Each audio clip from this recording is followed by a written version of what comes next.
Ven Espíritu Santo, ven por medio de la poderosa intercesión del Inmaculado Corazón de María, tu amadísima esposa.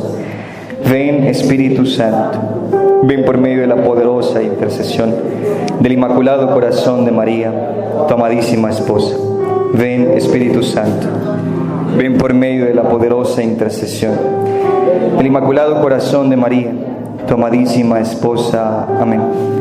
Ven Santo Espíritu de Dios a recordarnos lo que es cierto en nuestro corazón, que el gozo que experimentamos al entrar en tu presencia nos reavive el deseo de seguir y amar al Señor con nuestro corazón y con nuestra vida entera.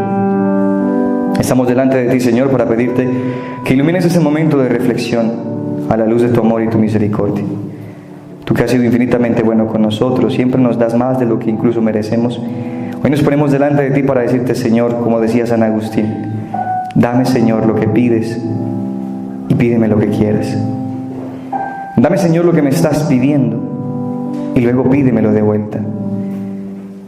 Esa paciencia que me pides tener, esa esperanza que me pides portar, esa humildad que deseo tener, dámela, Señor, para luego darla a los demás. Enséñame a reconocer cada signo del camino. Enséñame a ver tu voluntad en todo lo que hago, en todo lo que digo, en todo lo que veo. Señor, quita ese velo que está dentro de mi mente y mi corazón, que no me deja reconocerte y mucho menos escuchar tu voluntad. Quita la sordera de mis oídos, la ceguera de mis ojos, la terquedad de mi corazón. Doblégame, Jesús, doblégame. Con la fuerza de tu amor, como lo hiciste con San Francisco de Asís, que nuestros ojos puedan ver. Déjame gustar de lo amargo de tus dulzuras. Digámosle esto al Señor en el corazón: déjame gustar de lo amargo de tus dulzuras. Comprende esto que le estás pidiendo al Señor, que le estamos pidiendo al Señor. Déjame gustar de lo amargo de tus dulzuras. Déjame gustar de lo amargo de tus dulzuras. Déjame saborear aquello que me es amargo, pero sé que será dulce al alma. Aquello que me cuesta hacer, aquello que me cuesta dar, pero que luego será dulce, que será simple, porque lo que antes me era gustoso, ahora me es amargo, y lo que antes me era amargo, ahora me es gustoso. Delante de ti, Señor, delante de tu corazón habita el corazón de tu Madre también, a quien clamo y ruego su intercesión. Gloria al Padre, al Hijo y al Espíritu Santo. Vamos a tomar nuestro cuaderno para entrar en la segunda escala de la cruz. Segunda escala de la cruz. ¿Cómo se llamaba la primera escala? El vacío de Dios. Ahora vamos a la segunda escala. La segunda escala de la cruz se llama el llamado dentro del llamado. El llamado dentro del llamado.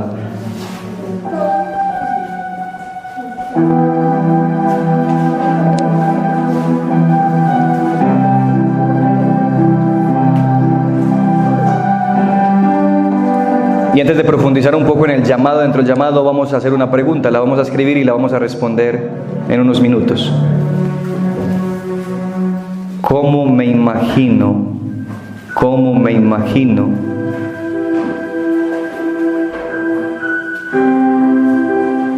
¿Cómo me imagino el momento de mi muerte? Es decir, ¿qué creo que estaré o qué deseo estar haciendo el día que muera? ¿Comprendemos la pregunta? ¿Qué deseo estar haciendo el día de mi muerte? El día que me sorprenda la muerte, el día que tenga que morir, ¿qué deseo estar haciendo ese instante de la muerte? Reflexionemos, entremos en un momento de intimidad, respondamos esa pregunta y ya tomaremos partida de la reflexión. ¿Qué me imagino? ¿Cómo sería ese momento de mi muerte? ¿Qué estaría haciendo el día que muera? ¿Qué quisiera estar haciendo ese día? Bien, vamos entonces a dejar esa pregunta para compartirla después con la meditación. vamos a entender a qué hace referencia esto del llamado dentro del llamado.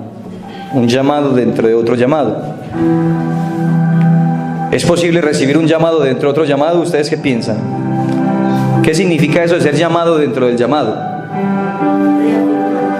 Reafirmar el llamado, dicen aquí. ¿Qué más sería eso del llamado dentro del llamado, Walter? Es una controversia, yo diría que de sí mismo de uno con el llamado de Dios, diría yo. Es una controversia entre uno mismo y ese llamado, es una batalla, Juliecita. Pues el llamado que siempre tenemos, que siempre hemos tenido a la santidad, pero ya siempre vamos a ser como el otro llamado que nos ayuda a ser santos. Es decir, es un llamado a la santidad que ya está, y dentro de ese llamado a la santidad es dónde vivir esa santidad. ¿Alguien más puede decir algo del llamado dentro del llamado? Yo creo que hace unos segundos abrí el libro de la imitación de Cristo y creo que esto daría un poco como encaje a eso. Señor, de buena gana padeceré por ti todo lo que quieras que venga sobre mí. Indiferente quiero recibir de tu mano lo bueno y lo malo, lo dulce y lo amargo, lo alegre y lo triste. Y te doy gracias por todo lo que pueda sobrevenir. Líbrame de todo pecado y no temeré ni la muerte ni el infierno, con tal de que no me apartes de ti para siempre, ni me borres del libro de la vida. No me dañará cualquier tribulación que venga sobre mí. Sí, más o menos por allí va la situación. Ese es entender lo que ya decíamos incluso en la corta oración. Señor, enséñame a gustar de las dulzuras o de lo amargo de tu dulzura, o de lo dulzura de tu amargo. Ya lo vamos a entender. Eso es como una paradoja, ¿no? Nosotros fuimos llamados a distintas circunstancias y en distintas circunstancias. El llamado dentro del llamado significa la renuncia dentro de la renuncia. Es una renuncia dentro de las renuncias que hemos hecho. Yo ya les participaba que en algún momento de mi vida yo sentía que había renunciado a algo. Cuando yo me fui para el seminario yo sentí que lo había dejado todo. Yo les contaba ayer. Pero cuando yo me doy cuenta al llegar a México que realmente yo no había dejado nada, es cuando se suscita el llamado dentro del llamado, la renuncia dentro de la renuncia. Porque para crucificarse hay que seguir renunciando. Hay que seguir renunciando. No se puede crucificar, o más bien no podemos crucificarnos sin renuncias sobre renuncias. La vida es una constante renuncia. La vida es una constante renuncia. Vamos al caso, por ejemplo, de los religiosos. Renunciaron a sus familias, se fueron, pero tienen que ahora renunciar a su voluntad, porque entonces para cualquier cosa, hasta para tomarse un vaso de agua, deben pedirle permiso a su superior. La madre superior, al hermano o a quienes tenga cargo. Hermanito, hermanita, ¿me puedo tomar un vaso de agua? Hermanito, hermanita, ¿puedo salir al baño? Hermanito, hermanita, ¿puedo hacer aquello? ¿Puedo leerme este libro en este momento? ¿Puedo sentarme a contemplar el paisaje? ¿Puedo irme hasta allí caminando? Exacto, sí, es decir, pedir permiso para todo. Eso es una renuncia dentro de la renuncia. Y suele pasar que uno en la vida espiritual, como cree que ya renunció a algo, se siente con derecho hasta para exigir. Ay, que yo por qué tengo que avisar, yo por qué tengo que decirle a este para dónde voy. Es que hasta para ir al baño me toca pedir permiso.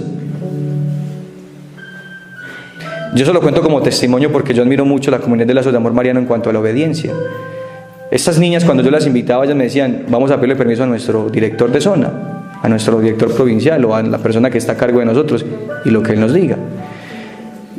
Y eso que solo son laicos, ellos no tienen una obligación directa, pero dentro de la comunidad se les pide y ellos lo hacen como ejercicio de obediencia. A eso se le puede llamar también la renuncia dentro de la renuncia, es decir, el llamado dentro del llamado. Yo sé que ya fui llamado, tengo un llamado específico, pero tengo que seguir atendiendo a ese llamado. Y cada día somos llamados. ¿A dónde somos llamados finalmente? Ya lo hemos dicho desde el principio hasta el final: a crucificarnos. Que esa será la última escala que meditaremos el día de mañana. Pero ahora entremos entonces a profundizar en esto del llamado dentro del llamado. Muchos de nosotros hemos hecho ya renuncias, para estar en donde estamos, para vivir lo que vivimos. Me ha tocado renunciar a muchas cosas, quizás a los placeres de esta tierra. Ya dejé las fiestas, ya dejé las vanidades, algunos seguramente han dejado cosas para seguir al Señor. Pero si se ponen o nos ponemos a mirar, todavía falta mucho por dejar, ¿verdad? Mucho por seguir dando. El llamado dentro del llamado consiste en redescubrir también la voluntad de Dios en el acontecer. Entendamos esta expresión: redescubrir la voluntad de Dios en el acontecer, en la circunstancia. Por ejemplo, resulta que usted fue llamado a la vida religiosa y su alma y su corazón siente que lo suyo es andar por el mundo, caminar por el mundo, y usted siente eso, que es lo que el Señor le está pidiendo, y usted siente ese impulso en su corazón. Pero de repente usted entra a la vida religiosa y empieza a vivir una comunidad peregrina, carismática o misionera, y su alma empieza a sentir que debe estar a los pies del Señor, y dice, pero ¿por qué si yo sentía antes de comenzar este camino que quería devorarme el mundo caminando, ahora siento que el Señor me dice, quédate a mis pies? Incluso le puede hasta decir, intérnese, que es una comunidad de clausura. A eso también se le conoce como el llamado dentro del llamado. Ya tenemos un llamado específico, pero el Señor dentro del camino que hace con nosotros nos puede pedir otra renuncia, nos puede decir, ya viviste lo que querías, ahora ven y crucifícate aquí. Y es justamente cuando decía Sor Faustina que la voluntad de Dios duele, y duele mucho, porque la voluntad de Dios consiste en hacer lo que a nosotros no nos agrada, decía Sor Faustina. Sor Faustina tenía un constante, a mí me encanta leer los diálogos de Sor Faustina con Jesús, porque ella era muy como somos nosotros realmente, muy coloquial, muy cotidiana cuando hablaba con el Señor. Y ella concluyó que la voluntad de Dios consiste en hacer lo que a nosotros no nos agrada. Eso dijo ella, fue su propia experiencia. Pero lo decía en el principio de su conversión, evidentemente, porque cuando ya uno vive la voluntad de Dios, uno empieza a agradarle esa voluntad. Antes uno peleaba con el Señor. Yo cuando soñé casarme, yo que tenía mi novia, para mí eso era lo más importante, y para mí no había otra cosa que imaginarme a mi esposa y 3 hijos sirviéndole al Señor. Y yo le decía, eso es lo que yo quiero, y esa es la manera como yo quiero. Y yo oraba y oraba, y el Señor no me decía nada, calladito. No decía nada, y yo, Señor, bendice mi novia, y que las cosas se den para casarnos. Y entonces yo le decía, Señor, y yo te consagro a cada uno de mis hijos. Es más, si quieres llevarte alguno para el sacerdocio, yo te lo regalo. O si quieres llevarte uno para la religiosa, yo te lo regalo. A ellos sí, a mí no, sí, a ellos sí, a mí no. Porque yo decía, porque a mí me agradaba el matrimonio, porque yo soñaba despertarme temprano, llevarle el desayuno a la cama a mi mujer, dedicarle poemas, dedicarle canciones, es lo que yo soñaba. Así era como yo me deleitaba, digamos, en el Señor. Yo simplemente quería agradarle al Señor a través de un matrimonio, una mujer que también cantara, que también le gustara misionar, que estuviera dispuesta a andar conmigo por el mundo. Y yo decía, eso es lo que yo quiero. Y le pedía al Señor, Señor, mándame una mujer que sea misionera, que para las que sea, Señor, para las que sea. Si nos tocó agua, si nos tocó pasar hambre, que pase hambre conmigo, pero dame una mujer valiente, capaz de estar conmigo en todo momento. Y él guardaba silencio. Y yo decía, sí, eso es lo que el Señor quiere. Y yo juraba, yo decía, yo me voy a casar, voy a tener 3 hijos. Hasta que finalmente el Señor hizo ese llamado contundente hace 7 años. Y cuando Él me dice, quiero que seas sacerdote, como yo ya estaba de alguna manera un poco más enamorado de Él, pudo hacerme esa propuesta. Porque Dios primero conquista y después da el latigazo. Él primero conquista. Él nunca le va a dar un latigazo sin haberlo conquistado. Porque Él primero nos enamora y luego nos crucifica. Ese es el paso con el Señor. Te enamora y luego te crucifica. Porque si te crucificas sin enamorarte, tú saldrás corriendo, inmediatamente saldrás corriendo. Ahí es donde yo les decía a ustedes, con todo el respeto de aquellos que se van y huyen del camino de Dios, no estaban enamorados, porque si hubieran estado enamorados al ser crucificados, se hubieran enamorado mucho más. Yo ahora me alegro en las tribulaciones, en las humillaciones, en los maltratos, en las persecuciones. Antes le corría a eso, yo le tenía miedo a eso. Yo decía, ay Señor, no, yo te quiero amar, pero que no me vaya a tirar duro, que después la gente no me vaya a martirizar, ¿cierto? Yo decía, no, así, a lo suavecito, como le dicen a uno, es que uno le sirve al Señor donde sea. Es que uno no necesita andar descalzo para mostrar al Señor que lo ama. Es que uno no necesita vivir así como mendigo para mostrar al Señor que lo quiere. Es que uno no necesita irse por una montaña para mostrar que ama al Señor. Es que uno no necesita, es cierto, uno no necesita. Yo no necesito esto. Usted tampoco necesita esto, pero Él nos necesita. ¿Qué necesidad tenía Jesús de crucificarse? Preguntémonos esto. ¿Tenía alguna necesidad del Maestro de ser crucificado? No era Dios. Hace un chasquido, desaparece el mundo pecador. ¿Y quién le dice? Es Dios. Borró la iniquidad del mundo, desaparecieron los pecadores, una nueva creación. ¿Y qué problema? Es Dios. Es que hay un pequeño detalle. Dios nunca destruye lo que crea. Lo redime, pero no lo destruye.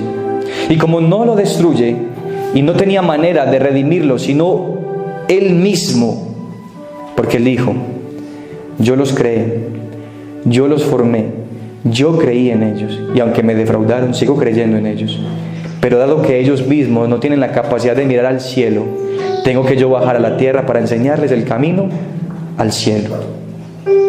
Dios recibió un llamado dentro de su llamado. Él era Dios, pero tuvo que hacerse hombre. El llamado de Dios fue hacerse hombre. El llamado del hombre es vivir como Dios. No ser Dios, no, vivir como Dios. A imagen y semejanza nos creó. Entonces aquí hay una pregunta. Si Dios nos hizo a imagen y semejanza, ¿en qué nos hemos convertido nosotros? En una deformación de Dios. Porque nosotros mostramos todo menos Dios. Nosotros no respiramos a Dios. Nosotros no olemos a Dios. Y somos hechos a imagen y semejanza. Somos imagen de Dios por Jesucristo. Nosotros debemos ser imagen del que se hizo imagen de Dios. La única manera de ser imagen y semejanza de Dios es crucificarse. No hay otra manera de ser imagen y semejanza de Dios. Somos semejanza, pero no imagen. Sí, somos semejantes a Dios. Ya somos semejantes, ya lo somos. Porque tenemos rostro, tenemos corazón, podemos amar, tenemos libertad. Somos semejantes a Dios, pero no somos aún imagen de Dios. Porque la única imagen de Dios en esta tierra es Jesucristo. Y la única manera de ser imagen de Dios es hacernos imagen con el que se hizo imagen de Dios. Imagen, Cristo, para poder ser realmente imagen y semejanza de Dios. Dios recibió un llamado en la eternidad. Tienes que hacerte hombre. Y Dios respondió a ese llamado. Sin necesidad, no tenía necesidad. Porque Él podía simplemente desde la eternidad hacer una nueva creación. Pero es que Él no destruye. Y como tenía que redimir y vio que el hombre no podía ascender al cielo sin que Él primero llegara a la tierra, entonces recibió ese llamado y atendió a ese llamado y se hizo hombre. Pero aún siendo hombre, tuvo que recibir otro llamado: morir como esclavo. No le bastó con ser hombre, no. Porque Él podía ser un hombre común, tradicional de esa época, un gran rabí, un gran maestro, y morir como el resto de maestros, en medio de sus discípulos, en las montañas allá, y ahí morían los maestros. Pero Él recibió otro llamado. Después de ser hombre, fue llamado a ser esclavo. Ese es el llamado dentro del llamado, la renuncia dentro de la renuncia. Renunció no solamente a ser Dios y se hizo hombre, no le bastó con ser hombre. Renunció a ser hombre y se hizo esclavo. El llamado dentro del llamado, la renuncia dentro de la renuncia. Eso es lo que hace Jesús constantemente en la cruz. Y entonces cuando se hace esclavo, tiene que morir como un esclavo, azotado, humillado, escupido. Porque eso hacían los esclavos. Un esclavo se equivocaba, le daban rejo. O si el amo y señor del esclavo tenía ganas de pegarle, por ninguna razón le podía pegar. Porque nadie se lo prohibía. No había ley que le prohibiera cortarle las manos al esclavo, o cortarle los pies, o cortarle los ojos. No había ninguna ley que le prohibiera al amo. Y Jesús se hizo esclavo. Le dijo al hombre: hagan conmigo lo que quieran. Se hizo de último. Bajó hasta lo último. Eso es el llamado dentro del llamado. Y nosotros a veces nos sentimos adelantados porque hemos dado pasos, sí, y tampoco podemos quedarnos diciendo que no hemos hecho nada. Sí, hemos hecho algo. Pero si miramos a Jesús, estamos muy lejos de poder responder a ese llamado.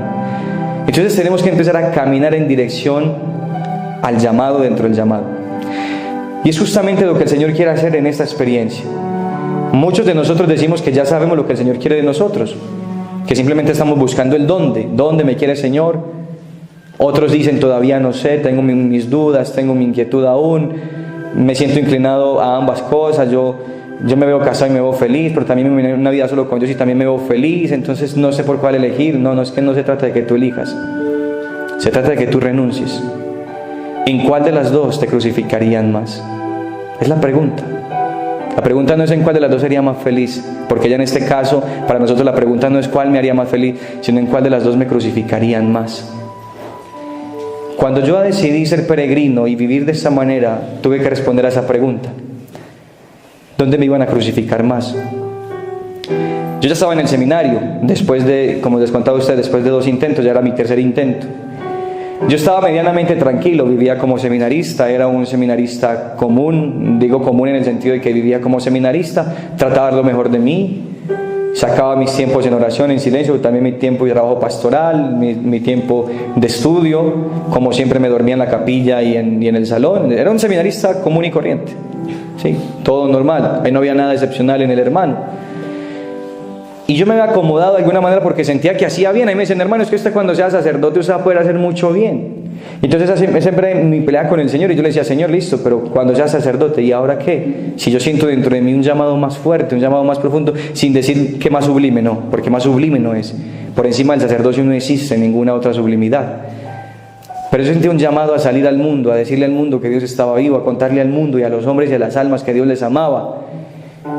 Y a pesar de que en el seminario, claro, cuando yo salía los fines de semana, la pastoral, yo podía de alguna manera ejercer ese llamado que está dentro de mí, yo sentía que esa llama quemaba dentro de mí, quemaba, y yo era en el salón. Yo recuerdo siempre esa escena, yo era en el salón y yo siempre me hacía cerca de las ventanas y yo me distraía mirando por la ventana, imaginándome recorriendo el resto del mundo. Yo creo que por eso era que me daba sueño. Yo quedaba ahí después dormido, claro, que es que yo ni siquiera miraba el tablero. Yo era ido, como que en qué mundo está el hermano, ¿cierto? Y yo era ido y me dormía seguramente maquinando cosas como esas. Lo más sorprendente era que después me pedían razón de lo que se había dicho y por obra del Espíritu Santo podía responder. Mientras que yo tenía compañeros que eran con los ojos pelados y con cintas para no dormirse y escuchar la lección del profesor, y les preguntaban y no sabían. Y yo por ahí hasta roncando, porque hasta roncaba. Que no crean que lo de roncar solamente es aquí, eso hasta en el seminario roncaba, ¿cierto? Por eso era que se dan cuenta que estaba dormido, porque pues escuchaban un ronquido. Eso viene incluido, ¿cierto? Entonces yo sentía que había algo más allá de las montañas, que aquello que yo veía era demasiado pequeño para andarlo. Yo siempre, cuando me subo a una montaña, lo primero que miro es todo el panorama y yo digo, uno tan pequeño, tan simple como una pequeña hormiga en el mundo, y diciendo que quiere consumir su vida por el resto del mundo, y uno dice, es imposible. O sea, yo empecé a entender esa peregrinación hacia Roma, que caminarse todo el mundo, eso es imposible, es que no le alcanza a uno la vida, es imposible conocer todo el mundo.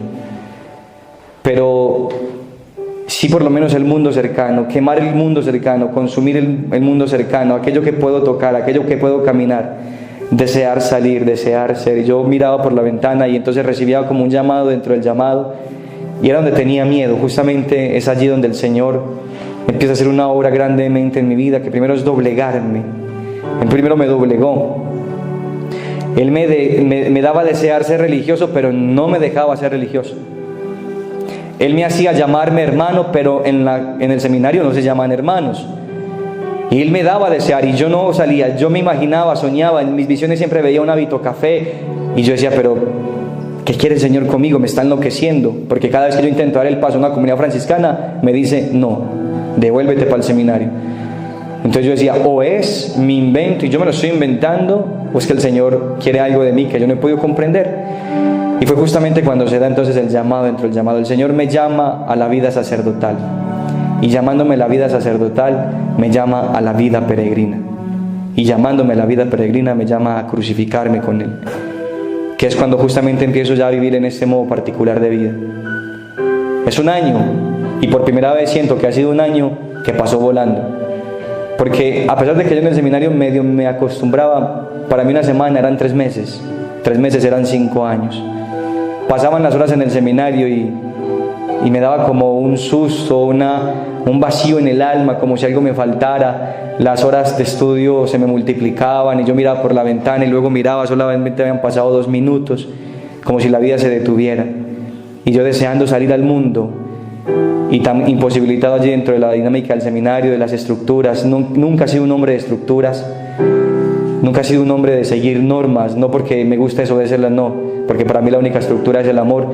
Y entonces yo sentía que había algo dentro de mí que tenía que responder, y justamente fue lo que entendí dentro de este llamado, que es otro llamado más, porque crucificarse significa ser nuevamente llamado, renunciar sobre la renuncia.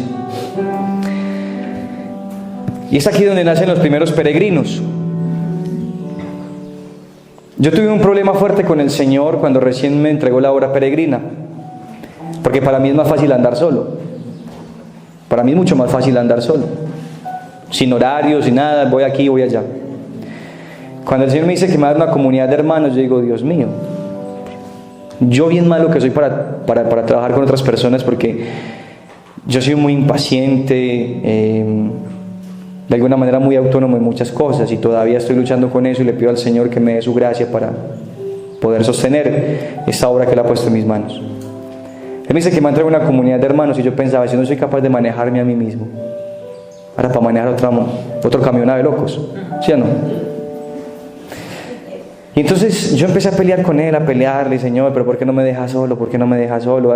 Usted sabe que cuando usted me mande, cuando usted me diga, si me va a tirar a una montaña, si me va a tirar al África, si me va a tirar a cualquier otro lado del mundo, usted sabe que para las que sea conmigo, Señor, pero solito, sí, solito. Como le digo, uno pidiéndole a Dios, como si uno fuera Dios, diciéndole a Dios cómo acomodar las cosas. Y Él me enseñó siempre, creo que los años que estuve en el seminario, lo que más aprendí fue a doblegar mi voluntad y agachar mi cabeza y decirle, listo Señor, cuando usted quiera y como usted quiera. Y entonces, cuando nace la comunidad de peregrinos, que ya teníamos casa en Bogotá, yo recuerdo claramente que yo salgo de México sin lugar a donde llegar. O sea, yo sabía que llegaba de México, pero no había un lugar a donde llegar. Yo tenía que llegar de México y recoger las cosas del seminario y esperar hasta última hora que el Señor me dijera para dónde ir. Yo recuerdo que yo iba empacando las cosas del seminario, repartiendo, porque yo repartí casi todas mis cosas en el seminario, pero aún así me quedaron muchas. A mí siempre me pasaba algo, entre más cosas doy, más cosas se me multiplican, y yo digo, Señor, pero entonces ¿a qué hora voy a salir de tantas cosas? Y es que yo reparto, y cuando aparece otra caja con más cosas de las que había repartido, entonces yo digo, Dios mío, eso es una locura, eso nunca va a terminar de entregar todo lo que tengo, lo que me has dado. Entonces yo empecé a empacar y yo no sabía para dónde iba. Y yo le preguntaba, Señor, ¿y entonces para dónde voy? Si yo no puedo regresar a mi casa, ¿qué tengo que hacer? Cuando ya había terminado de empacar, por fin me dijo, tienes que irte para la casa del Padre Pío en Guarne. Y yo, ¿a la casa del Padre Pío a qué? Es que allá que hay, yo ni siquiera sabía que había en la casa del Padre Pío. Yo había ido una vez a visitar a Doña Piedad, pero no sabía que allá recibían gente o huéspedes, y entonces yo pensaba dentro de mí, es que uno puede ir a vivir allá. Bueno, pues si el Señor manda, yo voy a obedecer. Entonces empacamos las cosas en un carro, alguien me llevó y le dije, necesito que me lleve a la casa del Padre Pío. Y es que ya llamó allá, ya lo van a recibir. Yo le dije, yo no sé, pero el Señor me dijo que me fuera para allá, seguramente que ya saben que voy para allá. Entonces yo llegué a la casa del Padre Pío con unas cuantas maletas, unas imágenes, siempre un poquito, pues yo tenía un altar grandecito, porque el Señor fue el único que no me dejó regalar las imágenes, porque Él me dijo que luego las iba a utilizar en una capilla que Él me iba a entregar. Entonces yo las guardé y pues tenía mi guitarra, una parte de sonido y unas cuantas mudas de ropa, pienso yo unas 5 mudas de ropa, un computador, y yo dije, bueno, ya con esto tengo, ¿cierto? Con esto arranco mi camino peregrino. Y yo me sentía feliz, que porque tenía poquitas maletas, y yo, ay, tan bueno, mira, ya todo me cabe en un solo carro, porque antes me cabía en un camión como el hermano Benito, que otra vez lo menciono. Él y yo cuando veo al hermano Benito me acuerdo de mí, inmediatamente. Así era yo en el primer comienzo, ¿sí? Pero eso es algo que uno va aprendiendo y que poco a poco el Señor va dando la gracia de irnos despojando. Entonces yo salí feliz, yo digo, y todo me cupo en un carro, qué bendición. Cuando me bajé en la casa del Padre Pío, descargamos las cosas, yo le dije a la persona que me llevó, le dijo, no, ya váyase. Y me dijo, pero usted no ha hablado aquí con la señora. Y yo, no, pero pues yo bajo las cosas, y pues yo sé, si el Señor me mandó acá es porque aquí ya saben. Y entonces, ¿qué pasa si lo devuelvo? Y yo no sé, pues usted váyase, que si me ven sin carro y con las cosas, yo no creo que me vayan a sacar de aquí. Cuando ya fui a buscar a Doña Piedad, le toqué la puerta y me dijo, hijo, te estaba esperando.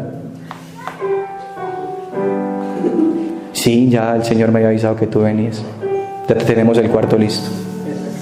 Entonces yo llegué, me fui para el cuarto, pero ahí fue donde me dio el primer latigazo, un latigazo fuerte. Cuando yo llegué a la habitación en la casa del Padre Pío, el único espacio que había, es que no sé cómo dimensionarlo aquí, bueno, tratemos de imaginarlo aquí, era este espacio en un cajón. Era una especie de no digo ni siquiera, eso no se llama ni siquiera como un closet ni nada, porque eso era hecho así rudimentariamente, muy manual, y era un cajoncito para cada uno de los que estábamos allá. Y me dijeron, hermano, lo que le quepa ahí son sus pertenencias, es lo que puede dejar aquí, lo que le quepa ahí. Y yo miré guitarra, sonido, 5 imágenes, una maleta como con 5 mudas de ropa, zapatos, tenía muchos zapatos, aunque había regalado la mollera, pero tenía todavía muchos zapatos. Yo dije, Dios mío, ¿qué voy a hacer? No, yo más bien me voy de aquí. Pensé inicialmente, no, yo mejor me voy de aquí, eso no es mi lugar, pero el Señor me dijo, es aquí. Entonces le dije, ¿y qué tengo que hacer con lo que hay? Es que eso no es tuyo, repártelo entre los pobres, entre las personas que lo necesitan. Entonces me tocó llamar otra vez a la señora, decirle, necesito que venga por las cosas. Me lo echaron de allá apenas llegando. Le dije, no. Lo que pasa es que aquí no me cabe nada y tengo que repartir el resto. ¿No quiere que le guarde las cosas? Le dije, no, repártalas, si quieres llévalas al seminario, porque la mayoría de ropa para seminaristas, el computador igual. Entonces le dije, no, llévelas para el seminario y ya, yo me quedo aquí con lo esencial. Las imágenes no me las hicieron regalar porque las imágenes las utilizamos en muchos de los altares que hay en la casa del Padre Pío, ya las tuvimos un tiempo en los altares, entonces las imágenes se quedaron y unos cuantos libros espirituales que tenía, el resto de cosas se fue. Entonces me quedaron 3 mudas de ropa y un par de sandalias, no me quedó nada más, Biblia y cuaderno y ya. Ahí estaba mi comienzo en la casa del Padre Pío. Y yo dije, bueno, llegué a casa, seguramente dije yo, esta es mi casa, aquí fue. Cuando entonces día a día, la rutina en la casa del Padre Pío, más bien el hábito de oración es un hábito de una casa reparadora, allá es una comunidad reparadora. Las comunidades reparadoras hacen muchas jaculatorias, muchas coronillas, allá tienen lo que se llaman las devociones. Nos levantamos a las 4 de la mañana, de 5 a 6 de la mañana teníamos un rato de lección divina y de una liturgia propia de María Valtorta, y de 6 a 9:30 de la mañana un rosario misionero. Pero todo era leído, o sea, todo lo que les estoy diciendo era leído, o sea, no había tiempo nunca para usted meditar, o sea, no tenía tiempo ni de respirar, usted leía y ya seguía la otra oración y así, y entonces de 5 de la mañana a 9:30 de la mañana, eran 4 horas y media seguidas con oración toda repetitiva. Descansábamos a las 9:30 hasta las 10 de la mañana, que era otra devoción de 10 a 11, descansábamos media hora, luego a 1 hora, luego a mediodía otra devoción, luego a las 2, luego a las 3, luego a las 5, luego a las 6 y nos acostábamos a las 9 de la noche. Y todo el día eran oración. Y como entonces tengo ese problema que yo soy muy disperso también, yo me disperso mucho y mucho más cuando somos leyendo mucho rato, entonces yo me iba. Yo me perdía y otra vez me sentía como en el seminario. Sin embargo, yo quise, le dije, Señor, si esto es lo mío, yo aquí estoy, yo voy a aceptar. Y entonces me quedé ahí. Me fui quedando y empecé ya a dialogar personalmente con doña Piedad, con esa mujer que recibió la visita del Padre Pío hace 9 años. A ella se le apareció el Padre Pío, que fue quien le pidió que construyera la casa. Ella no lo conocía, ella no sabía quién era, ella estaba en el mundo. Y el piucho llegó, le abrió el techo de la habitación de ella y se le sentó ahí. Un hombre canoso, dijo ella, y le dijo a este hombre canoso que tenía que cambiar de vida y construir una casa a él, y que tenía que llamar a un artista que dibujara, y le dice, cuéntale cómo soy y que él te retrate, y luego pregunta quién soy yo, porque volveré a visitarte después. Entonces ella inmediatamente al otro día se levanta urgente y llama a alguien que sabía que hacía retratos hablados y empezó a contarle quién era. Cuando esta persona terminó de entregarle el dibujo, ella inmediatamente llamó a una familia religiosa y le dijo, ¿quién es ese hombre? Le dijo, ¿por qué? ¿Quién es ese hombre? Le dice, ¿pero por qué? ¿Quién? Ese es el Padre Pío. ¿De dónde lo conoces? Y entonces ya le dijo que era que había llegado a visitar la noche anterior y le había dicho estas cosas, le había dado su bendición y que le había pedido que le construyera una casa. Entonces ahí fue donde nació pues toda esta obra en la casa del Padre Pío. Empezamos a compartir muchas revelaciones de ella, muchas revelaciones que el Señor me ha dado también. Y teníamos el mismo sentir, el mismo corazón. Ella me decía, hermano, lo que el Señor le ha dicho a usted, también me lo ha dicho a mí.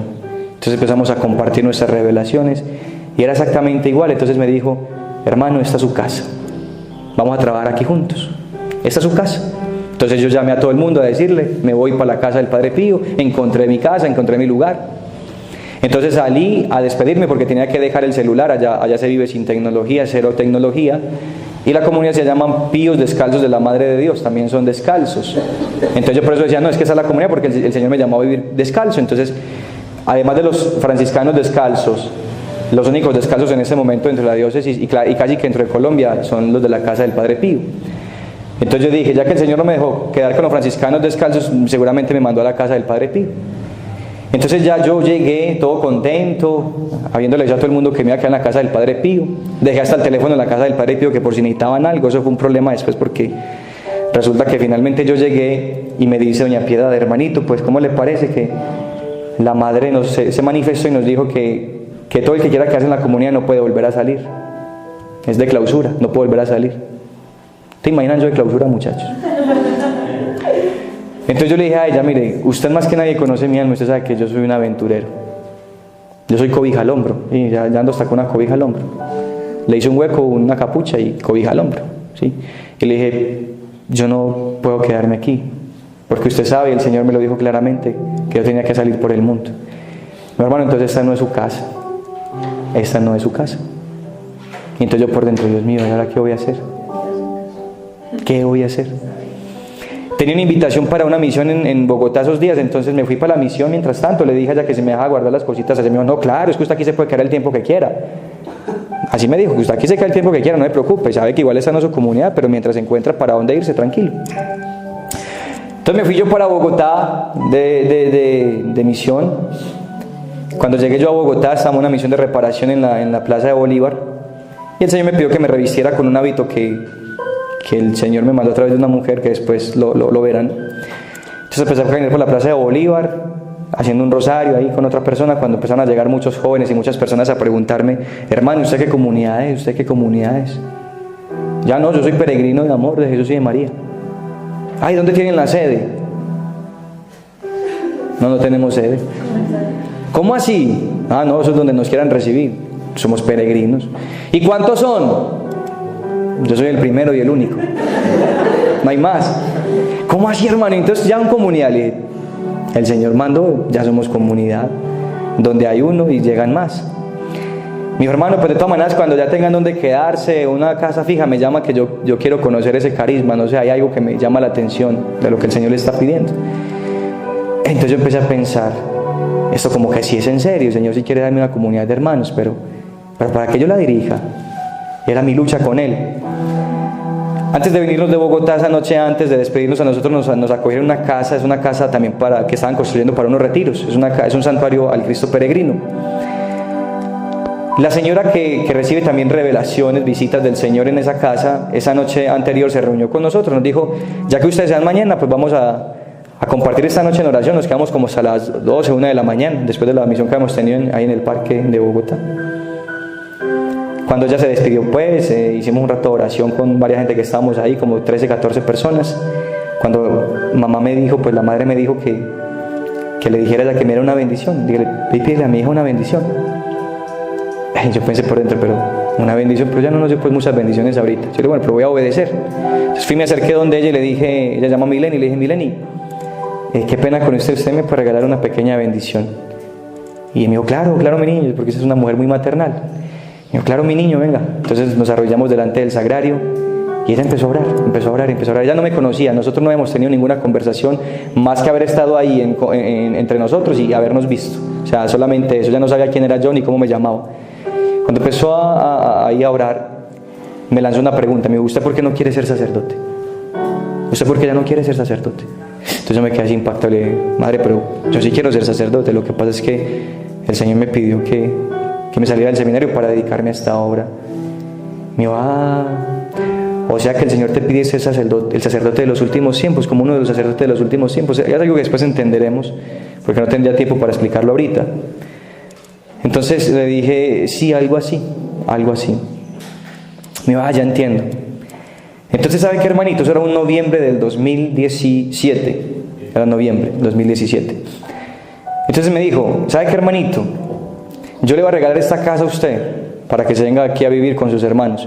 Y yo le dije, ¿cuáles hermanos? Y yo estoy solo. Y me dijo, los que el Señor le va a dar. Esta casa es para usted, esta casa se va a construir para 500 personas, va a ser una casa de retiro, yo le regalo 2 buses, un vehículo particular, y usted simplemente encárguese de expandir el Evangelio. Usted va a ser el administrador de esta casa. Entonces yo le dije, madre, si esto que usted me está diciendo viene de Dios, eso era noviembre, en enero yo vengo aquí con hermanos a iniciar la comunidad. Si esto que usted me está diciendo viene del cielo, en enero llego aquí con los hermanos. Me dijo, listo, ya sabe que aquí le espera, esa es su casa. Usted no tiene que avisar cuando venga, simplemente usted llega, toca la puerta y dice, vine a reclamar mi casa. Esa va a ser lo que usted va a decir. Y yo, bueno, y yo salí con esa promesa del Señor de Bogotá. Yo llegué aquí a Antioquia, ya llegué pues a la casa del Padre Pío, que porque me iba a quedar que mientras llegaba el tiempo de irme para Bogotá. Cuando llegué a la casa del Padre Pío, me encontré con una sorpresa. Yo no veía las imágenes mías por ningún lado. No las veía. Yo, ¿qué le pasó a mis imágenes? ¿Era que las regalaron? Bueno, pues esto tampoco es mío, dejé ir. Cuando pasé por una habitación y las vi todas arrumadas allá contra un camarote. Cuando fui y busqué mis libros, tampoco estaban. Los tenían por allá en una caja. Yo había acabado de llegar con un Cristo, que incluso por allí está en una cama, el Cristo agonizante. Y lo había acabado de colocar, los que conocen la casa del Padre Pío, ahí en todo el oratorio lo puse, donde uno se sienta en las partes de las maquitas atrás a mirar el Santísimo, yo lo colgué ahí. Y ahí lo contemplaba y también contemplaba el sagrario. Lo había acabado de colocar. Y yo dije, pero qué raro, era que están pintando la casa y de pronto necesitan recoger las cosas. Bueno, yo no dije nada, yo me fui para el sagrario, allá me arrodillé. Tenía el libro de la biografía de San Francisco. Me arrodillé ahí a orar un momento. Cuando me senté a leer, abrí la página, no alcancé a leer, porque en ese momento entró doña Piedad, la de la casa del Padre Pío. Me bajó el Cristo de ahí, me sonrió y se fue. Entonces yo empecé a maquinar todo eso. Bueno, ya vino, me bajó el Cristo aquí no están pintando, aquí no hay nada raro, incluso el Cristo lo acabo de poner. Ella incluso me había autorizado unas horas antes de ponerlo ahí y lo bajó. Ah, ya sé, me está diciendo disimuladamente, váyase, ya no puede estar más aquí. Yo en ese momento respiré profundo y abrí la página donde estaba leyendo San Francisco cuando decía: San Francisco era el hombre más libre del mundo, porque ni el más mínimo polvillo de la tierra lo retenía. Por eso era el hombre más libre, porque ni el más mínimo polvillo de esta tierra lo retenía. Y yo dije, ¿y quién dijo miedo? Yo no tengo para dónde irme, tengo mis cosas allí. Voy a llamar otra vez a la señora que venga con el carro y voy a montar las cosas del carro. Y cuando me pregunte para dónde vamos, le digo, yo no sé, arranque la autopista y ya le digo para dónde echamos. Y así fue. Yo me despedí de la casa del Padre Pío y nos montamos en el carro y ¿para dónde vamos? No se arranque, que por allí le digo en Marinilla a ver qué pasa. Y llegando a Marinilla me dijo, dígale que lo lleve para su casa. Ah, lléveme para su casa. Y me llevó para la casa de ella. Y allá estuve, guardé las cosas un tiempo y de ahí empecé a moverme. Cuando me encontré con unos jóvenes en santuario que me pidieron y me dijeron, hermano, ¿por qué no hacemos un retiro ahorita en diciembre? Hagamos un retiro ahí, reunámonos todos a orar a ver qué pasa y el Señor nos pida lo que quiera. Entonces yo les conté todo lo que el Señor estaba haciendo, les conté de la promesa de Bogotá. Y entonces algunos dijeron, sí, listo, el signo de que ustedes quieren decirle sí al Señor es que a partir de este momento van a utilizar solamente sandalias. Solo sandalias. Y eso fue un problema, unos todos emocionados arrancaron a comprar las sandalias. La pecueca que les daba al principio era muy berraca, ¿sí o no? Aunque todavía. Las sandalias. ¿Por qué? Porque era un signo de renuncia al mundo y de una nueva pertenencia. Y si les preguntan, ¿y por qué utilizan solo sandalias? Ah, no, hicimos una renuncia. Y entonces montamos el retiro. Inicialmente teníamos una finca en el Peñol, nos la quitaron. Teníamos otra finca en el Peñol, nos la quitaron. Nos quedaba otra finca en Granada y entonces dijimos, vámonos para Granada y allá hacemos el retiro. ¿De dónde iba a salir la comida? ¿De dónde iba a salir los servicios? Al Señor dijo que nos metiéramos acá y Finalmente apareció el dinero, la persona que nos donó el mercado, los servicios me dijeron, hermano, no tiene que pagar servicios, nosotros le prestamos la casa y usted simplemente encárguese de llevar el mercado, ni siquiera compre gas, nada, lo que tenga ahí utilícelo.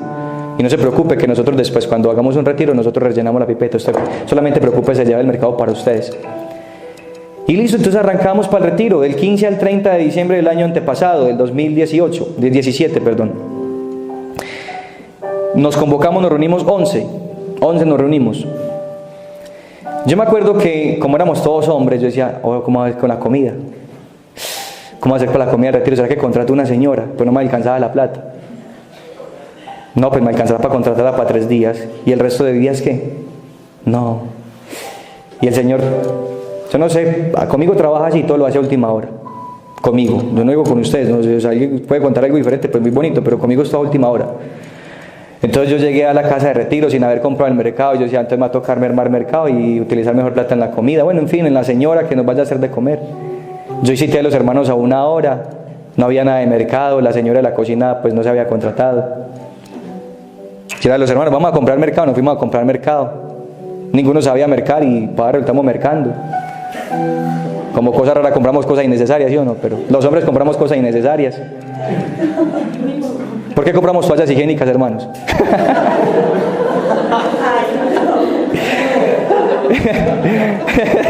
Entonces yo les dije, ya llegamos con el mercado a la casa de retiros y entonces yo pensando, era como les digo que no tenemos cocinero. Hermano, ¿quién sabe cocinar? Hermano, ¿alguno sabe cocinar? Solo había uno que decía, hermano, pues yo sé un poquito ahí. Entonces, ay, hijo de madre. ¿Y cómo le parece que el primer día, creo que habíamos llegado como 6, 7, más o menos 8? Nos metimos los 8 a la cocina.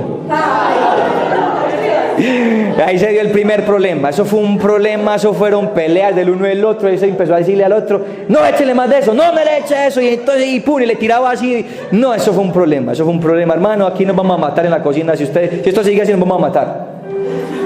Aquí nadie sabe cocinar y no saben y se meten a cocinar. Dejen al que sabe. Y el otro, no, yo también quiero aprender. Yo, pero no es el momento de aprender. Y yo era pensando, Dios mío, ¿qué hago? Yo orando en silencio, veía cómo se tiraban el uno al otro y yo guardando silencio, ¿qué hago? Oh, voy a tener que contratar una señora, pues que la plata no me alcanza. Señor, ¿qué hago? No, en el nombre del Señor, vamos a distribuirnos por grupos de A3. Y esos 3 que miran a ver cómo se desembalan en la cocina. ¿Sí o no? Que se desembalen en la cocina, de A3 y miren a ver cómo van a hacer. Entonces ya nos separamos. Muchachos, a partir de mañana solamente de A3 y miren qué van a hacer. Ustedes encárguense. Ahí está el mercado y utilícenlo. Y así empezamos, y así empezó el retiro. Entonces la charla, los que tenían que hacer la comida, iban y preparaban la comida. Eso mientras se les quemaba un arroz tenían que montar el otro, mientras se les quemaba la guapanela, entonces tenían que montar otra. Y poníamos 1 hora de comida y a las 3 horas estábamos apenas comiendo, porque eso no sabíamos medir, las cantidades no nos daba, que le faltó sal, que le fue la sal, en fin. Pero después de un momento, yo creo que 2-3 días, eso comíamos mejor que en la casa. Nadie sabía cocinar y todos terminamos cocinando. Yo decía, pero si eso sin saber cocinar, ¿cómo será sabiendo cocinar? Todos, el Señor nos dio el don de la cocina. Ya todos sabían las medidas, eso era exactico, eso sabían cuántas tazas, eso no, impresionante. Teníamos un hermano que le pedía a la mamá asesoría vía WhatsApp, entonces ¿cuánto le echo? Mamá, dígame tanta, y allá con el celular aquí, tan. Y dice, pero las mujeres ¿cómo hacen con 2 manos para hacer tantas cosas? A la vez él era embalado con el celular y espere mami, yo puedo, y ahora vuélveme a decir, y dice, no amigo, pero ¿cómo así? Tiene que colgarme para eso, tiene que colgarme para mientras prende la pila, ¿cierto? Y entonces él dice, pero ¿cómo hace una mujer para utilizar en la cocina todos sus 5 sentidos y hasta 6? Y hace todo en un instante. Y decía, no, eso es una gracia, pero nosotros tenemos que continuar. Y entonces la experiencia del retiro nos dijo a nosotros, ustedes tienen que estar preparados para lo que sea. Y arrancamos nuestro retiro así. Y fue una experiencia maravillosa. Teníamos la bendición de que podíamos ir a la misa todos los días, porque pues realmente estábamos muy cerca del pueblo. Y empezamos a salir al pueblo y la gente nos veía, nos miraba raro, claro, porque siempre andábamos juntos, salíamos en la mañana por la calle rezando el rosario. Hasta un padre nos llamaba monjes del desierto, ¿cierto? ¡Monjes del desierto! Que están en las montañas y salen al pueblo. ¿Por qué no están colaborando en Navidad? Entonces le estamos contando que estamos en discernimiento. Hasta que el día del Señor que nos pidió la prueba de descalzarnos, porque esa era una prueba dentro del retiro, era descalzarnos y salir al pueblo y hacer una peregrinación descalzos. Y yo decía, pues bueno, finalmente estos muchachos ninguno es de Granada, todos eran de otros pueblos, Santuario, Marinilla, Río Negro. El único de Granada era yo, y el más conocido, pues porque realmente a mí la gente en Granada me ha conocido. Yo decía, pero no importa, yo voy aquí con estos muchachos. Ese día todo el mundo andaba con su cabecita abajo, no sé, corra, ese día yo no sé por qué razón llegamos a 5 minutos a la iglesia, cuando el otro día nos mandaba media hora ya sigue como corriendo asustados. Cuando llegamos a comulgar algunos como que salgo, no salgo, ¿qué me va a decir el padre? ¿Será que sí me da la comunión? Y como la gente no sabe disimular, llegan unos patipelados y todo el mundo... Todos estamos esperando que se parara el primero. Se paró ese viejito detrás de él. ¿Cuál es el primero que va a dar la vida? Y todo el mundo, ¿quién sale? Y entonces se metieron detrás del hermano Francisco y por allá. Para que no le dieran los piecitos. Y el padre daba la comunión así. Y el otro. Y cuando llegó Robinson. Va a mirarlo bien. Y así vivimos nuestro retiro, decidimos nuestra experiencia, hicimos nuestras renuncias. El Señor nos pidió quedarnos con 3 mudas de ropa, un par de sandalias, Biblia y cuaderno. Aquel que fuera capaz de renunciar a eso, se quedara con la comunidad. Y entonces la primera salida era ir hacia Bogotá. El retiro terminó el 30 de diciembre de ese año, del 2017.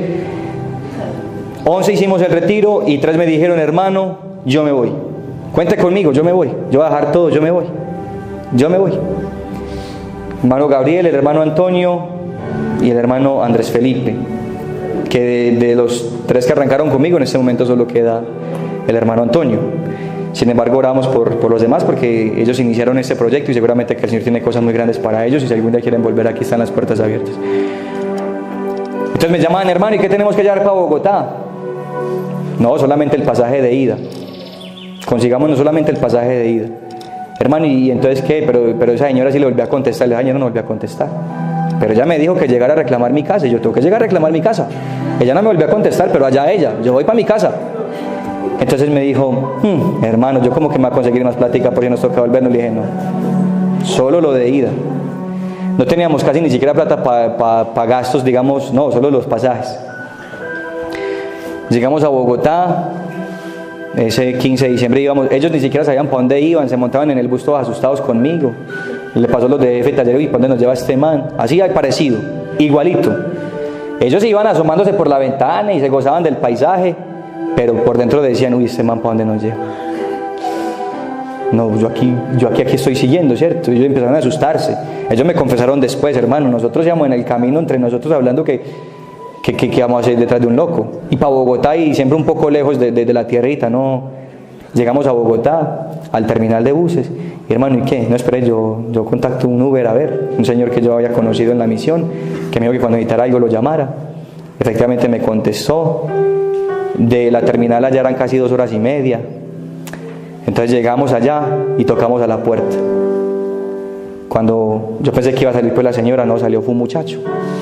Salió un muchacho que yo no conocía. Era como viene siendo el yerno de la señora. A la orden, ¿qué necesitan? Ahora se encuentra la señora Mileni. No, ya no está. Ella hace días que se fue de aquí. No sabemos cuándo vuelva. ¿Qué necesita? Ah, no, es que yo vine a vivir aquí. ¿Cómo así? Ella no nos dijo nada. Ah, yo no sé. Ella me dijo que esa era mi casa. Yo vine a reclamar mi casa. Pues hermano, qué pena, pues no lo puedo dejar pasar. Y el problema es que ella no contesta. Y esta casa, pues ella no la entregó a nosotros. Ella me la entregó a la hija, que es mi esposa, y a mí me la entregó. El hermano, pues que de todas maneras yo tengo problema en compartir la casa, no se preocupe. Usted puede quedar tranquilo. Hermano, yo no lo puedo dar pasar. Le digo, bueno, hagamos pues una cosa. Déjeme pasar pues al Santísimo, porque allá en la casa pues hay Santísimo. Déjeme pasar al Santísimo. Los muchachos no escuchaban, ellos no sabían lo que me estaba diciendo él. Ellos estaban allá todos emocionados, mirando para arriba. Y yo por allá peleando con ese muchacho. Entonces llega y me dice el del Uber, hermano, ¿entonces qué? Porque él sí estaba al lado mío. Me dijo, hermano, ¿entonces qué? ¿Nos devolvemos para Bogotá y los mandamos para Medellín otra vez? Le dije, no, bájeme las maletas y usted arranque. Váyase, hermano, piérdase de aquí ya. Déjeme las maletas ahí, hermano. Hermano, y entonces si no lo reciben, no se me preocupe, hermano. Vaya usted, ahí va usted para Bogotá. Déjeme a mí tranquilo aquí con las maletas, hermano, que si nos toca al menos yo he hecho pata para donde sea. Pero vaya usted aquí, hermano, yo no quiero aquí tener tentaciones. Y salió y se fue y nos dejó las maletas ahí. Yo entré a los muchachos al Santísimo, porque al Santísimo sí nos dejó entrar. Me dijo, tranquilo, hermano, usted puede orar ahí lo que quiera, pero ya sabe que tiene que ir. Y yo le dije a los muchachos, entren a orar allí, que yo voy por allí mientras tanto al baño. Y al baño, yo los dejé ahí orando pues en el Santísimo, estoy emocionado. Y yo por allá peleando con el Señor. Bueno, Señor, usted me regaló esta casa, y usted nunca me ha dejado en vergüenza. Yo como le decía a los muchachos que no, que este Señor no sabe nada de nosotros y que esta no es la casa para nosotros. No, Señor, usted nunca me ha dejado en vergüenza. Mirar cómo hace que esta mujer conteste. Yo empecé a marcarle, a mí tampoco me contestaba. Y yo, bueno, Señor, haz algo. Cuando aparece ese muchacho todo hipelado, todo contento, hermano, ya le tengo las camitas que van a comer, que quieren comer. Yo le dije, ¿qué pasó? Ah, no, acabo de llamar la madre, que si ya había llegado Francisco, que al favor y lo recibe, que esa es la casa de él. Hermano, qué pena con ustedes, que ya no nos había dicho nada, pero hermano, bienvenido aquí, lo que necesite, vea, aquí está la cocina, me entregó la casa. Y como él vivía, es una casa inmensa, entonces él vivía por ahí en una parte de arriba, nosotros quedamos abajo. Hermanitos, venga que ya están las camas, venga, acomódense, escojan sus habitacioncitas ahí, acomóden uno aquí. Y empezamos. Arrancamos la hora, ellos felices. Ellos nunca supieron ese suceso hasta que yo les conté el testimonio después. Ellos juraron que llegamos así derechito. Y yo por dentro mirando a ver cómo hacía. Ese día pues ya nos acomodamos, empezamos ahí, nos fuimos a buscar parroquia y ahí empezamos, ahí nació el proyecto. Ya ahí empezamos 4. Cuando llevábamos cerca de una semana, el Señor me dice, vuélvete para Antioquia porque te voy a dar el primer carro para la comunidad. Porque como van a estar lejos, necesitan estarse movilizando. Y les voy a dar un primer carro. Entonces yo le dije a los muchachos, me voy para Antioquia. Apenas llevamos una semana. Hermano, pero tan rápido. Le decía, lo que pasa es que tengo que ir a Antioquia a recoger el primer carro. ¿Y de dónde carro? Y no teníamos plata para pasaje, entonces ¿de dónde a sacar un carro? El Señor me dijo que me fuera para Antioquia por el primer carrito. Dejen que yo aquí vengo. Y yo no sabía manejar. Apenas estaba aprendiendo. Hermano, ¿y es que usted ya tiene pase? Sí, me lo acabaron de dar hace 15 días. ¿Y quién le enseñó? Le dije, no, mi familia, porque como yo no tenía tiempo en esa época para hacer el curso, yo no hice ni siquiera curso de conducción. A mí, alguien conocía a un señor de esas agencias y le dijo, este muchacho es misionero, no tiene tiempo de hacer el curso. La familia le enseña, él tiene un hermanito que tiene carro y el hermano le enseña, usted simplemente déle la licencia. Bueno, eso bajo su responsabilidad. Me dio la licencia y efectivamente, cuando yo fui por el carro, cuando ya teníamos el dinero recogido para comprarlo, cuando yo fui a ver el carro, yo me acuerdo que el señor del carro me dijo, listo hermanito, súbase para que lo ensaye. Yo como digo que no sé manejar. Entonces yo me hice lo que le dije, no, tranquilo, vea. Llévele usted hasta allí, que yo voy a mirar qué tan cómodo es atrás. Yo me voy a hacer atrás porque yo soy muy patilargo. Yo me hago atrás a ver qué tan cómodo es. Porque yo necesito saber si me da para viajes largos cuando yo no pueda manejar. Bueno, él no dio cuenta de nada raro, entonces él se subió y era por ahí mirando. Güey, puche, eso qué, como de madre. Con lo que me había enseñado mi hermanito y yo miraba ya. Cuando ya por allá se paró y me dijo, listo hermano, ahora sí manéjelo. Entonces ahí sí me bajé yo, me prendí, me monté en el carro. ¿Cómo me corre esa silla? ¿Para qué es esta palanca? No, yo casi 5 minutos sin poder arrancar. Cuando él mismo me bajó la palanca de emergencia, hermano, eso es para que pueda arrancar. Bueno, que Dios le pague, hombre. Estoy como nervioso, primer carrito de la comunidad, estoy muy emocionado. Y entonces, casi que no arranco, yo ahí arranco, no arranco. Para colmo que era una salida donde pasaban carros a doble línea y yo arranco, no arranco, cuando siempre arranqué. Y allá contento como a 10 kilómetros por hora. Y el hombre, bajamos, casi no lo parqueo, no, hermano, tranquilo que yo lo parqueo. Me dio le pague, hombre, muchas gracias. Se bajó, lo parqueó y me dijo, hermano, usted está muy buñuelo. ¿Usted piensa llevarse ese carro para Bogotá? Hermano, vea, perdóneme que se lo diga. No es porque no se lo quiera vender, pero usted está muy buñuelo, hermano. Usted es un peligro en ese carro, hermano. Y más para irse para Bogotá solo. ¿O es que alguien de los que va con usted? O sea, no, yo voy con uno que tiene microsueños porque me iba con ruso. Para acabar de ajustar. Era el único que me acompañaba. Claro. Y le no, la verdad yo voy solo. Hermano, no es porque yo no se lo quiera vender, pero piénselo. Le no, hermano, la plata está, la promesa del Señor está. Tranquilo que yo mañana mando a recoger ese carro. Yo lo mando a recoger, no me preocupe. Tranquilo. Lo pagué y ese día conseguí que me lo sacara de Río Negro y me lo soltara en la autopista. Fui, lo empaqué de cosas, lo llené. Monté al ruso ese día, hermano. Él juraba que yo sabía manejar. Yo no le dije nada hasta que llegamos a Bogotá. Por eso se durmió tranquilo. Y entonces lo monté en el carro. Él se durmió y yo iba ahí en el carro. Dele. Llegamos a Bogotá. A Bogotá llegamos. Los hermanos no la creían. Cuando toqué la puerta, vieron el carro. ¿Y quién venía manejando? Entonces dice el ruso, ¿por qué? Él decía, acá no sabe manejar. ¿Cómo que no sabe manejar? ¿Cómo que no sabe manejar? Yo venía tranquilo, dice. Y llegamos, y ahí llegó el primer carro. Entonces ya ahí empezó, arrancamos la obra misionera, empezamos a viajar. Cuando ya empezaron a llegar más hermanos, ya entonces en ese momento éramos 5 y empezaron a llegar 6, 7, 8, hasta que llegamos a 11. Cuando el Señor nos dijo, listo, ya hay 11, necesitan otro carro más, váyase para Antioquia por el otro carro. Entonces vine otra vez a Antioquia, como ya ahí sí sabía manejar, ya no había problema, y uno de los hermanos igual se vino conmigo, ya no fuimos en los 2 carros, llevamos el otro carro de la comunidad, y así fue, y así arrancamos con la obra peregrina. Los 2 carritos, 11 hermanos. La Semana Santa la vivimos en Cartagena, tuvimos una experiencia maravillosa en Cartagena, y así sucesivamente empezamos a vivir cosas hermosísimas. Yo me acuerdo que cuando íbamos para Cartagena, tenía 800,000 pesos de fondo. Eso habían de fondos en la comunidad. Entonces teníamos que llevar 2 carros para Cartagena desde Bogotá, son 19 horas. Teníamos que llevar, pues claro, comida para el camino porque eran 19 horas. Y les dije yo, hermanos, hay 800,000 pesos.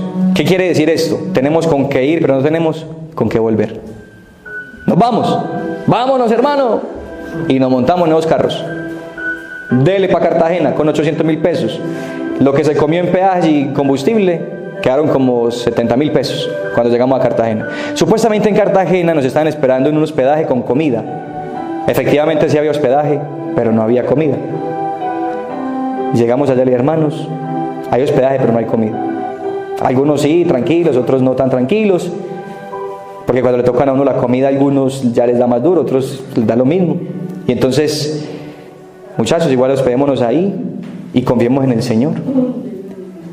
El día que terminamos la estadía en Semana Santa de Cartagena, teníamos más de 3 veces en efectivo lo que habíamos llevado y nos tocó devolvernos con comida para Bogotá.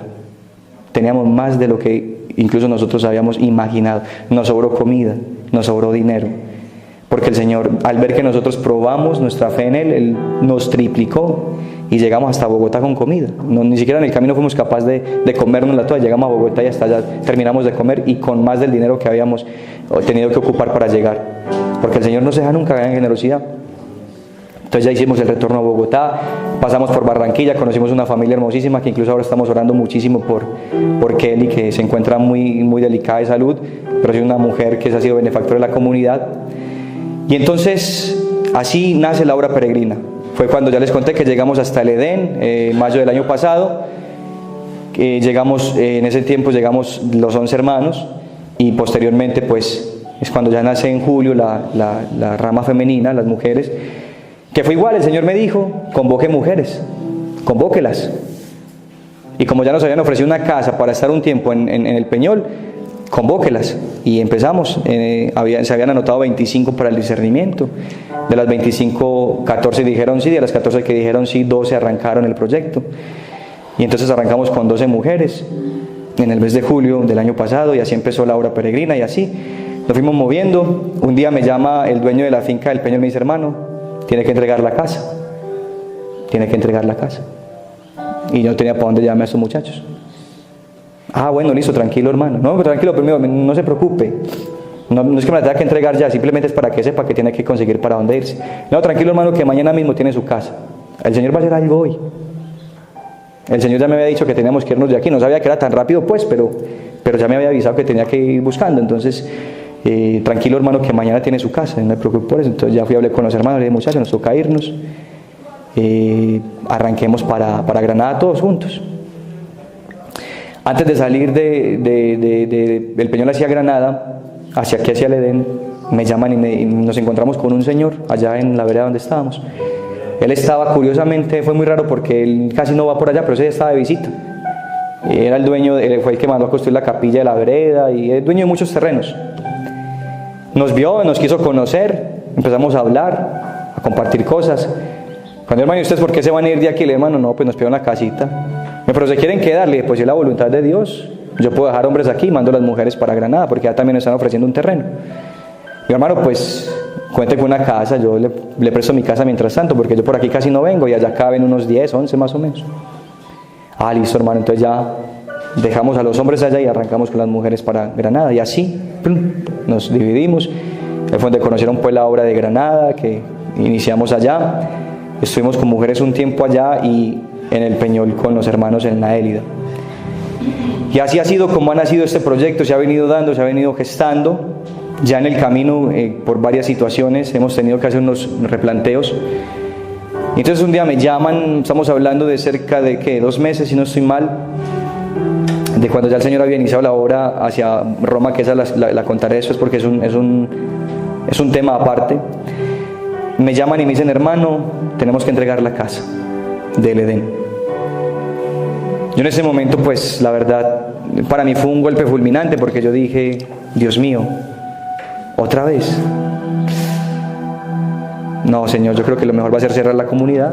Yo la voy a cerrar entonces. Yo la decir a todos los muchachos que arranquen para su casa y yo pues me dedicaré igual a servir al Señor donde Él me necesite, pero si no hay casa, pues no hay dónde. Entonces yo le dije a la persona que me llamó, le dije a la hermanita que me llamó: hermanita, simplemente dígales a la persona que nos está pidiendo la casa, dígale que si no hay posibilidad de negociar, que si no hay posibilidad de mirar qué otras alternativas hay, porque si nos piden la casa, entonces mejor vámonos de una vez. Entonces me dijo: no, ¿cómo vamos a entregar el proyecto es de Dios, no sé qué? Bueno, en fin. Entonces yo simplemente le oré al Señor: Señor, haz algo, muéstranos algo, danos una luz, ¿qué tenemos que hacer? Si nos piden esta casa, pues ¿qué hacemos?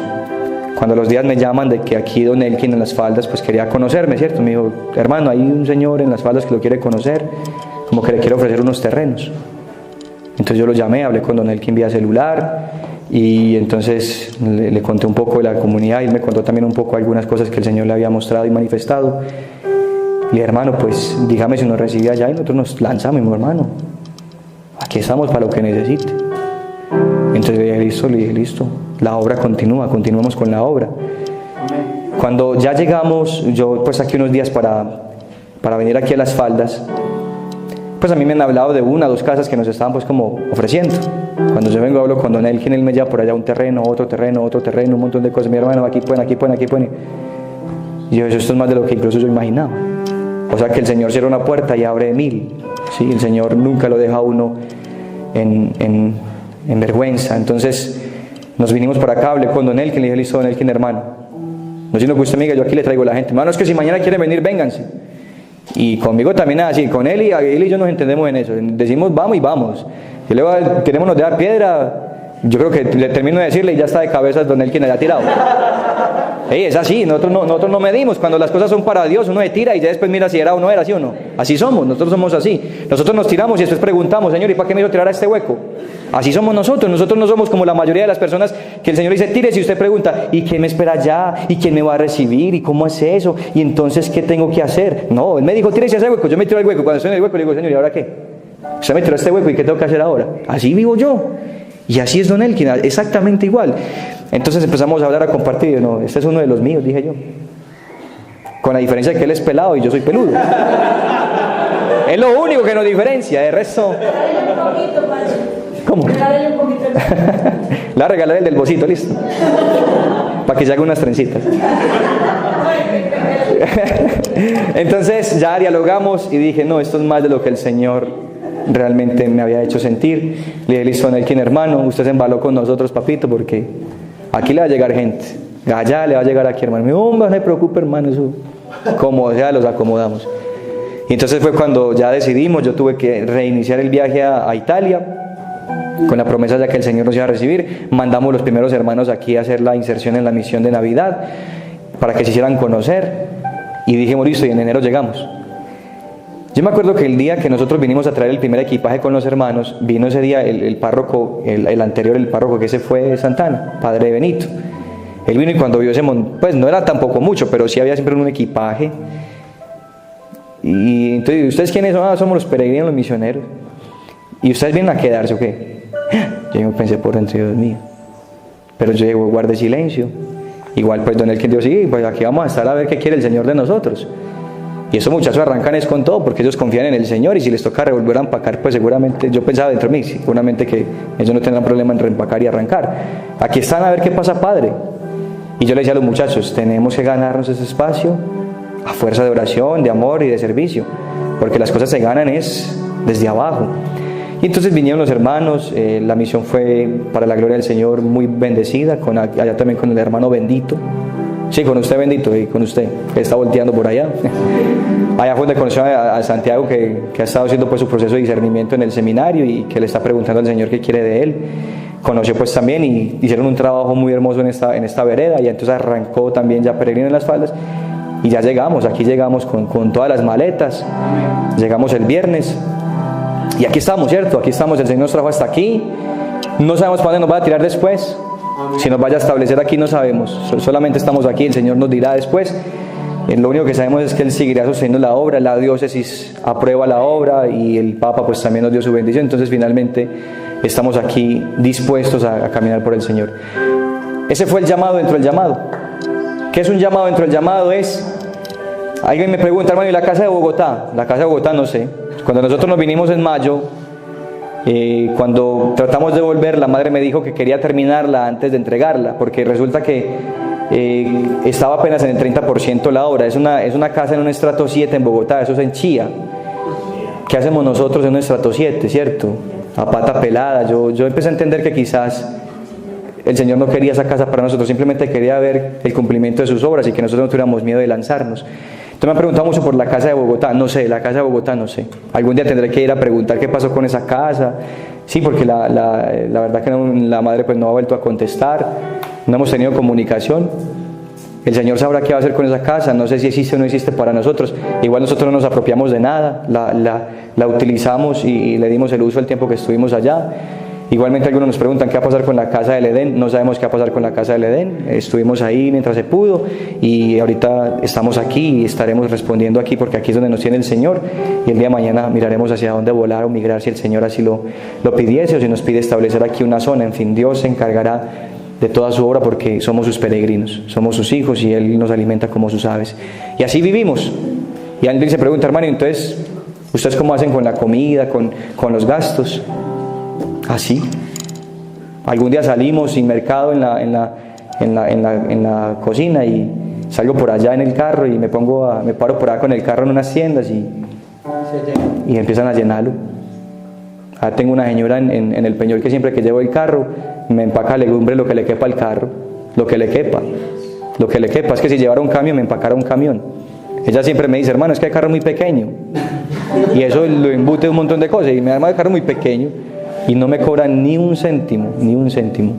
Incluso esta semana que fuimos a recoger lo para el retiro, me dijo, hermano, entonces no piensa venir por más, es muy poquito, y no he hecho un montón. Y yo, no, la semana entrante entonces vengo por más. Y me dijo, tranquilo que aquí usted el día que llegue yo le lleno el carro.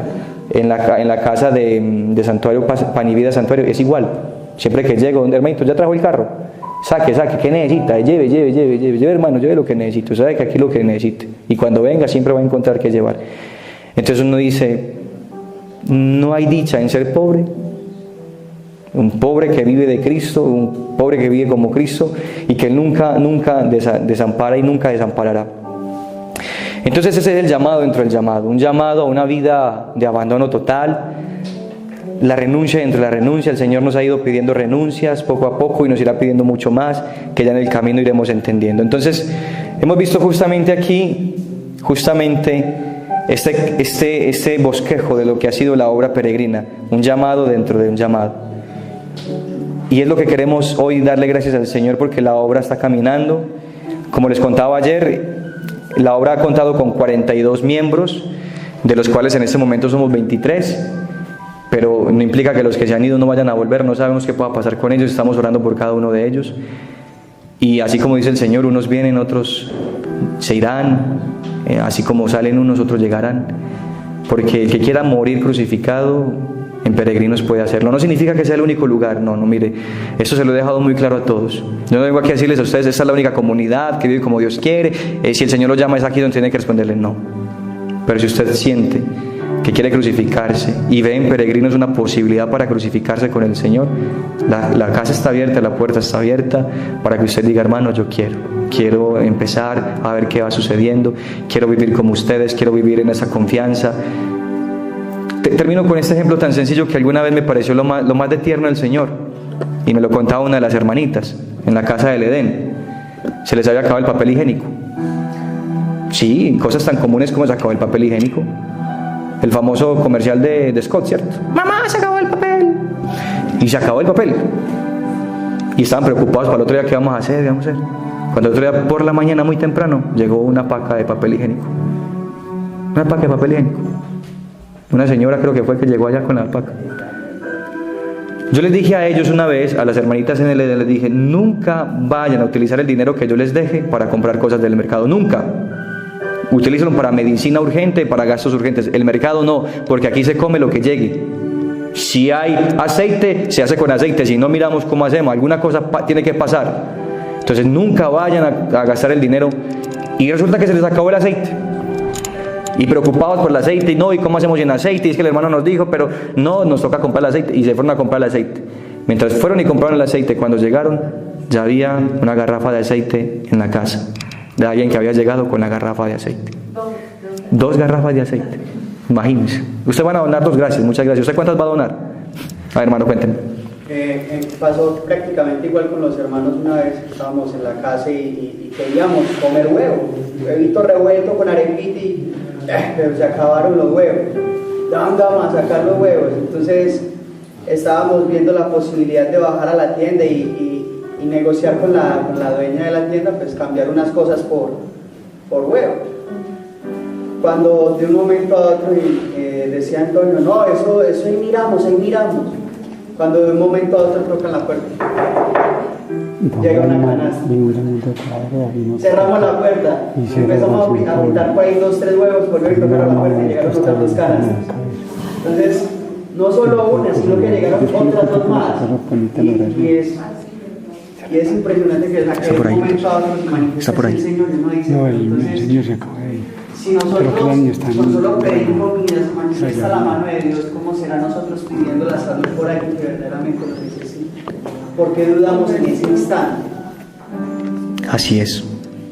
Dios es hasta coqueto. Él es coqueto. Él consiente hasta con lo mínimo. ¡Ay, qué rico chocolatinas! Y llegan chocolatinas. Que lo diga nunca me ha consentido con el macho. Nunca lo ha consentido con buñuelos. Que lo diga Teresita. ¿Y eso ya ese día qué? No se la pudo robar, no se la pudo robar. Macho, que lo diga Teresita, estábamos en San Pino, entonces ella Teresita y yo, Teresita, acompáñame a la casa de papá, a la tienda, que nos mandaron a comprar una gaseosa. Listo, fuimos y Teresita ya quietecita y miraba la tienda. Eso parecía una cámara de seguridad y era así. Pedimos ¿cuánto vale? 3.500. No alcanzaba. Entonces yo le dije a la señora, no, usted no la puede dejar en eso, es que no tenemos más. No puedo. Y llega un señor borracho y dice, de eso.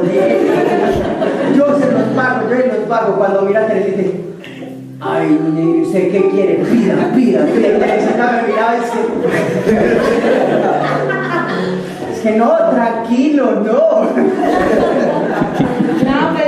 Pida. Y entonces Teresita me mira y yo, hágale, hermanita, tranquila. Y ella miraba, y la señora, dígame qué quiere. Ella miraba las cosas, y ya la señora como que la vio como que muy embalada para pedir. No, yo le regalo una tortica, eso que tiene la tortica. Y el señor dice, hágale, pida, ¿qué más quiere? Pero yo veía que Teresita la quería consentir el Señor con algo, pero ella como que, ay, no, es que esa mortificación. Es que Teresita es muy consentiente. Todos somos muy consentidos. O helado, ya mismo. Que pida lo que quiera Teresita para que nos llegue a todos, ¿verdad? Pida. 5.000 de guyelos. Bueno, esa es la vivencia, esa es la renuncia dentro de la renuncia, porque aquel que lo ha dejado todo, lo ha encontrado todo. Por tanto, la segunda escala de la cruz significa que al renunciar dentro de la renuncia, al atender ese llamado dentro del llamado, Dios va a consolar. Entendamos esta parte hasta aquí para que entremos en un momento de oración corta y salgamos a un momento de descanso. Si la primera escala consiste en lanzarse al vacío de Dios, ese vacío absoluto de Dios donde Él es mi todo, donde lo he dejado todo por Él, donde ya Él llena todo mi ser, ese vacío de Dios donde comprendo que Él está en mí y que yo estoy en Él. Viene esa segunda escala que Él vuelve y hace un llamado dentro de mi alma y además de que ya le estaba sirviendo, quiere algo más de mí. Entonces justamente es cuando yo comprendo que la cruz pasa por un momento de duda, sí, porque no sé a dónde me voy a tirar, pero finalmente me tiro.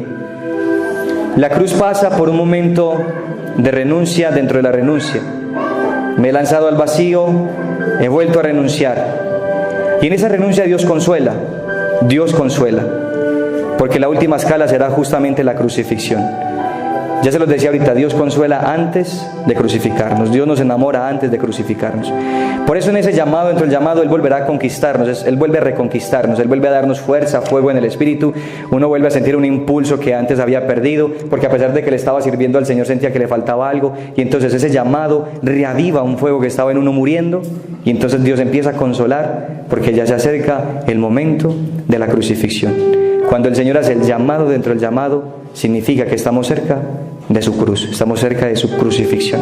Entonces es aquí donde vamos a ir entendiendo estos escalones. Vamos a orar un momento en silencio. Sí, Juan. Pues puede que sea una pregunta muy nada, pero me llegó. ¿Qué papel juega la Virgen en este sentido? En el sentido de que el Señor primero lo enamora a uno y luego lo crucifica. ¿Qué papel juega la madre? Yo se los decía ayer que en el salto al vacío hay alguien que siempre está con nosotros, la madre. Ella hace siempre el papel de la mediadora, de la intercesora, ella siempre es ese puente. La madre incluso dentro de la renuncia está ahí con nosotros, es decir, ella lo que hace es un acompañamiento siempre constante, está ahí. Muchas veces en silencio, otras veces ella lo sacude a uno, le toca ahí.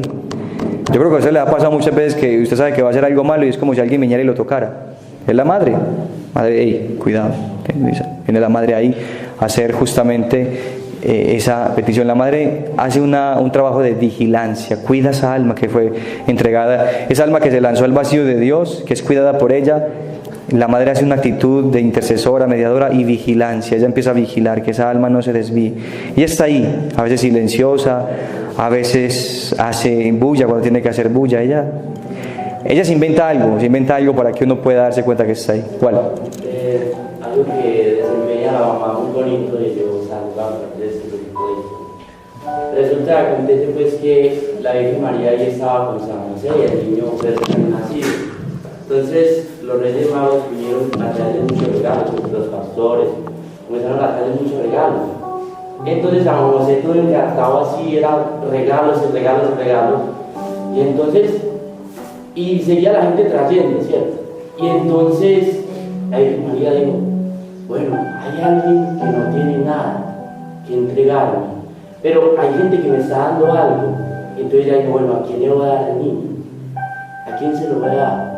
Entonces ella comenzó a mirar y resulta que había un pastorcito por allá que no tenía nada que dar, estaba libre. Y en el momento ella se lo dio a él, estaba libre. Entonces ella comenzó a recibir lo que los otros le daban, pero él recibió el nuevo premio, que era Jesús, porque estaba libre de todo lo que era. Así es. Amén. Amén. Comprendemos aquí justamente eso, el que se ha quedado sin nada puede recibir a Jesús. Puede recibirlo porque ya tiene sus manos libres para recibir. Muchas gracias, Walter. Vamos a entrar un momento de oración. Le invito a que ahí donde está se siente cómodamente. Vamos a entrar en esa intimidad con el Señor,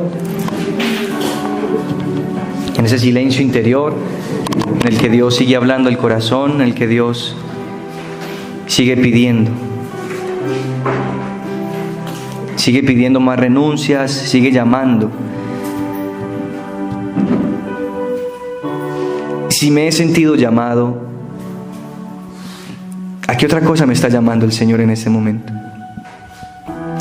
Quizás ya soy servidor, soy misionero, ya he hecho algunas obras de evangelización, ya soy peregrino, ya di mi sí a la comunidad peregrina y estoy aquí para dar la vida por ella, pero ¿será que el Señor me está pidiendo algo más?